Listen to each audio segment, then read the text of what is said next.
부채와 같은 명시적인 그 재정 부담과 또 공기업 부채와 같은 암묵적인 재정 부담이 급증하고 있습니다. 그래서 정부가 나라 살림을 더 알뜰하게 살 수 있도록 최선을 다해야 될 텐데, 저는 재정 운영에 있어서 투명성과 체계적 관리 이 두 가지 측면에 정부의 더 많은 관심과 노력이 필요하다고 생각합니다. 첫째, 재정 운영이 지금보다 더 투명해져야 됩니다. 현재 중앙정부와 지방정부의 그 재무제표 작성이 지연되고 있고, 공기업 재무 상황에 대한 체계적인 자료도 미흡합니다. 그리고 각종 민자 사업들에 대해 재정 부담이 얼마나 되는지에 대한 자료도 공개되지 않고 있습니다. 저는 정부가 지금 무슨 일을 얼마를 들여서 하고 있는지, 또 앞으로 5년, 10년 후에는 어떤 일에 얼마만한 돈이 들어갈 예정인지, 그런 사업들로 인해서 국민들이 얼마를 더 이렇게 부담하게 되는지, 이런 거에 대해서 정부가 투명하게 발표를 해서 국민의 이해를 구하고 또 국민들이 올바른 선택을 할 수 있도록 해야 한다고 생각합니다. 이렇게 재정 운영의 투명성을 높이기 위해서 중앙정부, 지방정부, 또 공기업에 대해서 국제 기준에 의한 재무제표를 작성해서 발표하고, 또 각종 민자 사업에 따른 미래 재정 부담 자료를 공개해야 한다고 생각하는데, 장관께서는 어떤 대책을 준비하고 계십니까? 네, 그 재정 운용의 투명성을 제고한다는 말씀은 저희도 전적으로 인식을 같이 하고 있습니다. 그리고 지금까지 정부가 재정 운용함에 있어서 투명성이 낮게 운영해 왔다고 생각하지 않습니다. 다만 보는 견해에 따라서, 예를 들면 지금 말씀하신 것처럼 국가 채무를 어디까지 포함해서 지금 발의님께서 좋은 말씀하셨는데, 글로벌 스탠다드에 적합하냐는 문제는 지금 이용수 위원실에서 나오신 것처럼 내년부터는 우리가 그 발생주의 회계로 전환을 하게 됩니다. 그렇게 되면 포괄하는 기준이 좀 달라지겠습니다만, 현재까지는 공기업 채무는, 국가의 공식 채무는 중앙정부와 지방정부, 일반 정부가 직접 상환 의무를 지는 부담만 국가 채무로 카운트를 해왔기 때문에 이미 글로벌 스탠다드입니다. 그런데 앞으로 여러 의원님들이 걱정하시는 공기업 같은 부분은 잘못되면 정부가 부담을 안아야 하지 않는 측면에서 공기업이 지고 있는 부채 관리를 정부도 또 공기업도 신경 마셔야 된다고 생각하고, 공기업 계획의 그런 부분을 하나하나 아이템으로 반영을 하고 있다는 말씀드리고요. 투명성 제고는 정부도 이 부분에 대해서 특히 내년도 예산을 편성에 있어서는 우리 이종구 의원님께서도 강력히 주장하신 바 있습니다만, 그 예산 편성 과정에서 공개적으로 토론회를 하려고 합니다. 그런 식의 노력을 통해서 투명성을 제고자 하는 노력을 계속하고자 합니다. 그래서 지금 말씀하신 그 지지부위에서 앞으로 이 부분에 더 중점이 두도록 하겠습니다.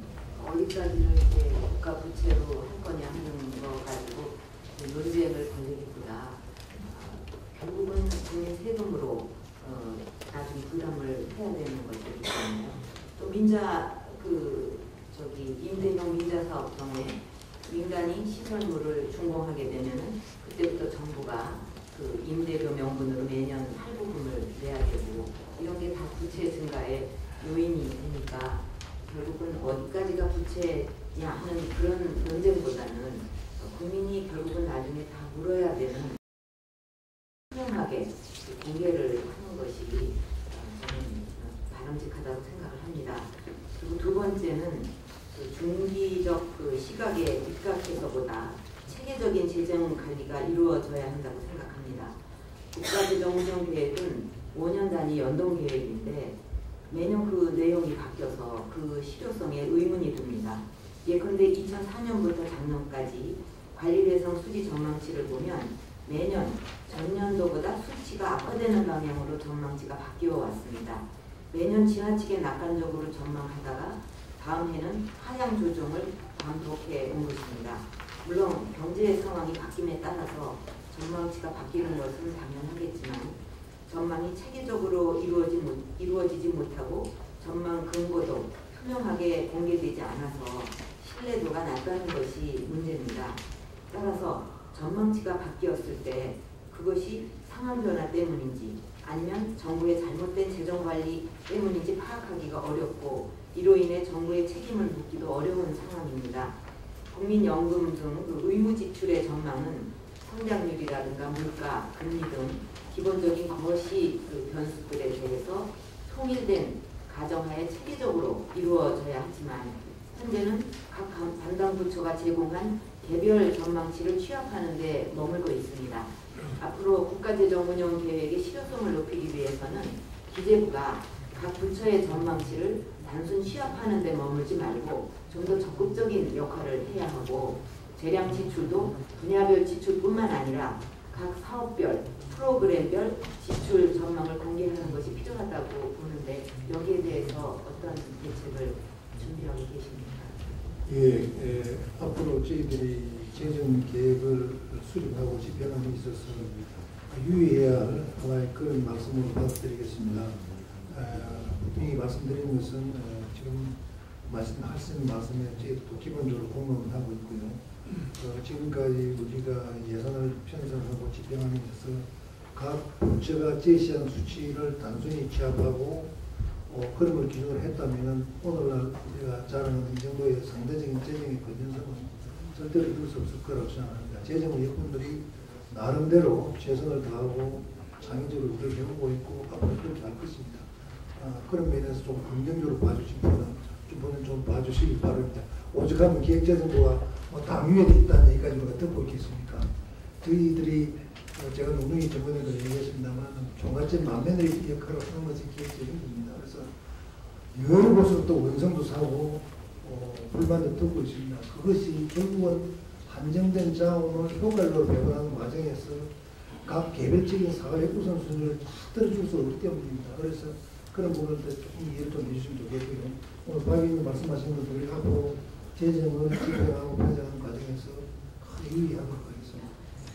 국가재정운영계획의 전망치가 매년 이제 바뀌게 되면은 일부 부처는 이제 어렵더라도 어떻게 해서든지 국가재정운영계획이라는 그 틀 안에서 해보겠다는 이런 노력을 하기보다는 그 사후 관리가 이제 제대로 안 되고 있으니까 매년 예산을 좀 어떻게 늘려보면 되지 않겠나, 또는 새로운 예산을 좀 요구해보자, 이런 식으로 생각할 수도 있지 않을까, 그런 생각입니다. 그러면 결과적으로 그 국가재정운영계획이 경성 예산 제약으로 자리매김하는데 실패하게 될 것이다, 그런 생각을 말씀드립니다. 예, 각 부처에서 실수요 부처에서 그런 유혹을 느낄 수도 있을 것입니다. 하나만 더 부탁을 말씀을 드리면 우리가 결코 근거 없이 지나치게 낙관을 하거나 장밋빛 전망하지 않는다는 예를 작년에 우리가 재정이 GDP에서 마이너스 5% 적자를 예상했었는데요. 우리 중기계획에서도 작년에 결산한 결과가 얼마 나오면 마이너스 4.1%에 지나지 않습니다. 거의 0.9%가 개선되고 있습니다. 이런 것은 우리 재정에 종사하고 있는 사람들이 그렇게 너무 근거 없이 터무니없는 장밋빛 전망을 하지 않는 하나의 예가 되고 있고, 금년도도 지금 우리가 지금 마이너스 2.7%를 계산하고 있는데요. 저희들이 재정을 어떻게든지 건전하게 운영을 해서 그 이하로 그 수치가 나오도록 내년에 우리 박인 자료를 드릴 수 있는 그런 기쁨을 갖도록 한번 해보겠습니다. 많이 기대하겠습니다. 예.